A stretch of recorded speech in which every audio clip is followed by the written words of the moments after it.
বলতে গেছে আমার আর্মিরা কেন আমার টিচারদেরকে হাত তুলছে, এটার জবাব আমি চাই। মৃত্যু সংখ্যা নিয়ে বলছেন আপনারা, মৃত্যু সংখ্যা অনেক বেশি যেটা ঘোষণা করা হয়েছে, আপনারা কি মনে হয়? এটা ভুয়া, এটা ভুয়া। মৃত্যু 250-র উপরে, মৃত্যু 250-র উপরে। আপনার আহত আছে 300+, সেখানে বলা হয় 50 জন। কিভাবে? তাদের বিবেক বুদ্ধি আজকে কোথায়? আমরা দেখতে পাচ্ছি এখানে সম্ভবত কোন সরকারি কর্মকর্তা এসেছেন এবং তার গাড়ি ঘেরাও করার জন্য সম্ভবত শিক্ষার্থীরা এখানে যাচ্ছে, এরকম কিছু একটা হয়তো আমরা নোটিস করতে পারছি। এবং যেটা এখানে শিক্ষার্থীরা বলছিল যে তারা কিন্তু এখানে মৃত্যুর যে সংখ্যা, যেটা গণমাধ্যমে বিভিন্নভাবে প্রকাশিত হয়েছে, প্রকৃত মৃত্যুর সংখ্যা হয়তো বা আরো অনেক বেশি।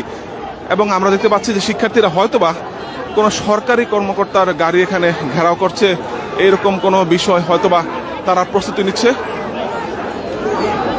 ট্র্যাজেডির পর থেকে বিভিন্ন দাবিতে তারা যে আন্দোলন করছে, সে আন্দোলন কিন্তু এখনো পর্যন্ত আমরা দেখতে পাচ্ছি। এবং যেই মৃত্যুর সংখ্যা, সেই মৃত্যুর সংখ্যা কিন্তু তারা এখানে বলছে যে সংখ্যা যেটা